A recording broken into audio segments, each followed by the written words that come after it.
یہ صرف ایک طوفانی رات نہیں تھی، یہ وہ لمحہ تھا جب آزمائش دروازہ کھٹکھٹا چکی تھی، چھت لرز رہی تھی، سانسیں جل رہی تھیں، اور ایک باپ اندھیرے میں کھڑا سوچ رہا تھا، کیا آج صبر ہار جائے گا یا رب اپنی خاموش مدد اتار دے گا؟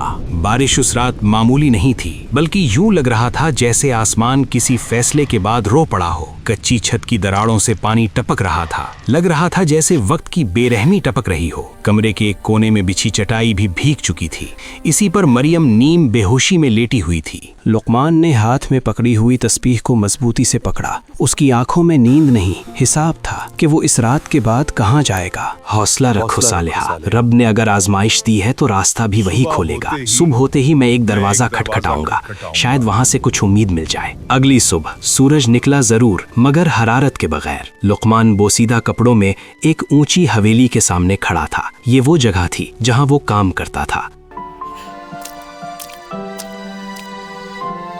دروازے کے اندر گرم انگیٹھی، قہوہ اور آسائش تھی، اور باہر سردی میں لرزتا ایک مجبور باپ۔ سیٹھ ہاشم مخملی چادر میں لپٹے بیٹھے تھے۔ لقمان نے سلام کیا، مگر آواز کانپ گئی۔ سیٹھ صاحب، چھت گرنے والی ہے، بچی بخار سے جل رہی ہیں، اگر کچھ دن کا سہارا مل جائے میں عمر بھر شکر گزار رہوں گا۔ بچی بخار سے جل رہی ہے۔ سیٹھ ہاشم نے کہوا رکھا اور ہنس پڑے۔ وہ ہنسی ایسی تھی جیسے کسی کی امید پر تالا لگ گیا ہو۔ میں خیرات خانہ نہیں چلاتا لقمان، اور بیماریاں پالنے والے مزدور مجھے نہیں چاہیے۔ آج کے بعد ادھر کا راستہ بھول جانا۔ لقمان نے کچھ نہیں کہا۔ وہ پلٹا، مگر اس کے قدم ہلکے نہیں تھے، بھاری تھے، جیسے ہر انکار نے ایک پتھر باندھ دیا ہو۔ وہ پورا دن گاؤں کی گلیوں میں گھومتا رہا، کہیں نگاہیں چرائی گئیں، کہیں دروازے بند ہوئے۔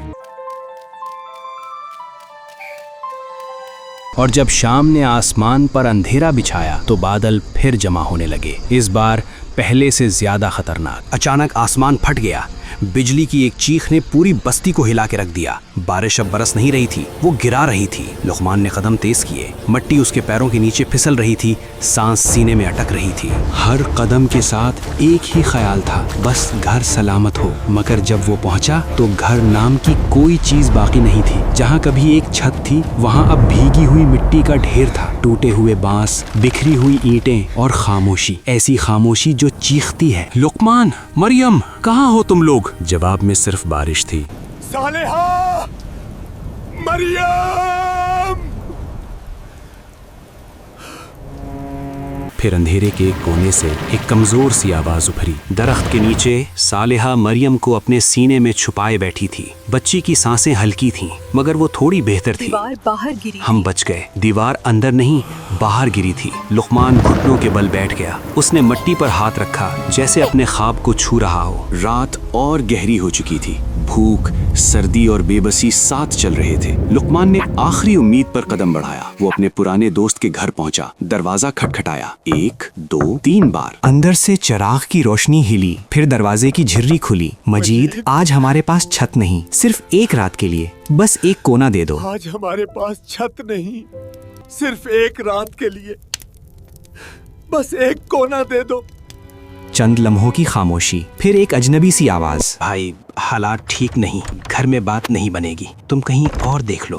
دروازہ بند ہو گیا، اس آواز کے ساتھ جیسے رشتہ بھی بند ہو گیا ہو۔ لقمان نے محلے کے سربراہ کا دروازہ کھٹکھٹایا۔ یہ دروازہ بھاری تھا اور دل اس سے بھی زیادہ۔ جواب آیا، مگر ہمدردی کے بغیر۔ یہ کوئی مسافر خانہ نہیں، یہاں ہر ایک اپنی جان بچا رہا ہے۔ اور دروازہ بند۔ بارش اب بھی برس رہی تھی۔ ایک باپ، ایک ماں اور ایک بیمار بچی اندھیرے میں کھڑے تھے، بغیر چھت، بغیر پناہ، بغیر آواز۔ بارش اب ہلکی ہو چکی تھی، مگر سردی نے اپنا شکنجہ کس لیا تھا۔ لقمان ایک گھنے پیپل کے نیچے بیٹھا تھا، سامنے جلتی ہوئی کمزور سی آگ، جیسے امید کی آخری لکیر۔ صالحہ نے مریم کو اپنے دوپٹے میں لپیٹ رکھا تھا۔ بچی کی سانسیں ٹوٹی ٹوٹی سی تھیں، ہر سانس کے ساتھ لقمان کا دل اور بھاری ہو رہا تھا۔ اسی لمحے اندھیرے نے حرکت کی، قدموں کی آہٹ نہ تیز نہ دھیمی، بس اتنی کہ دل چونک جائے۔ بارش میں بھیگا ہوا ایک بوڑھا وجود آگ کی روشنی میں ابھرا، کپڑے سادہ مگر آنکھوں میں ایسی ٹھہراؤ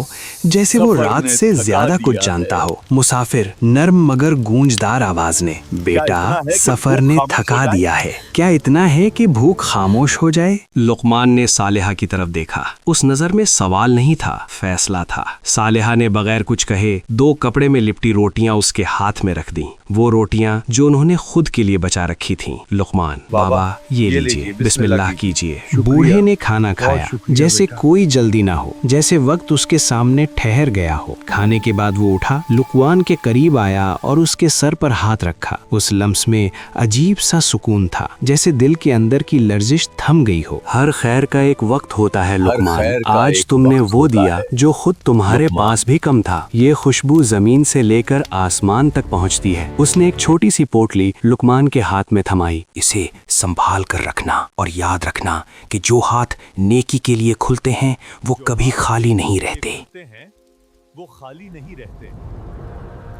اگلے ہی لمحے وہ اندھیرے میں یوں کھل گیا جیسے کبھی یہاں آیا ہی نہ ہو۔ لقمان نے ادھر ادھر دیکھا، صرف بارش، درخت اور جلتی ہوئی آگ باقی تھی۔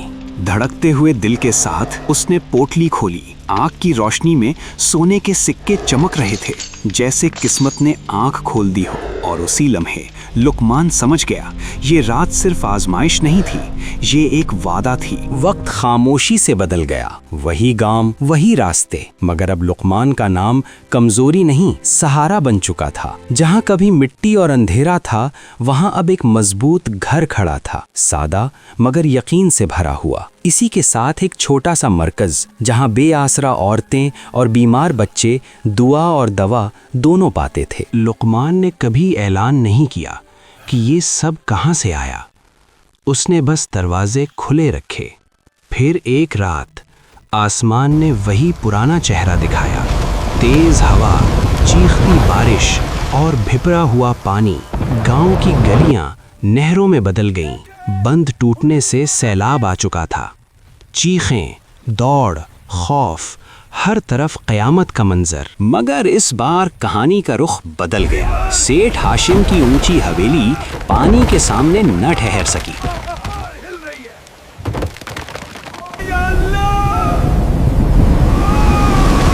مجید کا گھر ایک لمحے میں بے نشان ہو گیا۔ دروازہ بند کرو۔ اور محلے کے سردار کا دروازہ پانی نے خود توڑ دیا۔ لوگ اندھیرے میں جس سمت بھاگ رہے تھے وہ ایک ہی جگہ تھی، لقمان کا گھر۔ بارش میں بھیگا ہوا وہ مکان چٹان کی طرح کھڑا تھا، نہ اس لیے کہ دیواریں موٹی تھیں، بلکہ اس لیے کہ نیت مضبوط تھی۔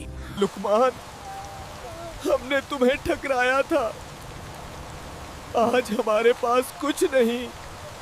دروازے پر چند سائے کانپ رہے تھے، سر جھکے ہوئے، آنکھیں شرمندگی سے بھری ہوئیں۔ سیٹھ ہاشم لرزتی آواز میں، لقمان، ہم نے تمہیں ٹھکرایا تھا، آج ہمارے پاس کچھ نہیں، اگر پناہ نہ ملی تو۔ لقمان نے بات مکمل نہ ہونے دی، اس نے دروازہ پورا کھول دیا۔ یہ گھر میرا نہیں بلکہ یہ اللہ کا دیا ہوا ہے، اور اس گھر کے دروازے کسی کے لیے بھی بند نہیں ہوں گے۔ اس رات چراغ روشن تھے، کپڑے سکھائے جا رہے تھے۔ یہاں بیٹھ جاؤ، پانی پیو۔ زخموں پر مرہم رکھا جا رہا تھا۔ درد کم ہو جائے گا۔ اور جنہوں نے کبھی دروازے بند کیے تھے، انہوں نے پہلی بار کھلے دل کا مفہوم دیکھا تھا۔ اس طوفان نے یہ راز کھول دیا، دیواریں اینٹوں سے نہیں، نیتوں سے مضبوط ہوتی ہیں۔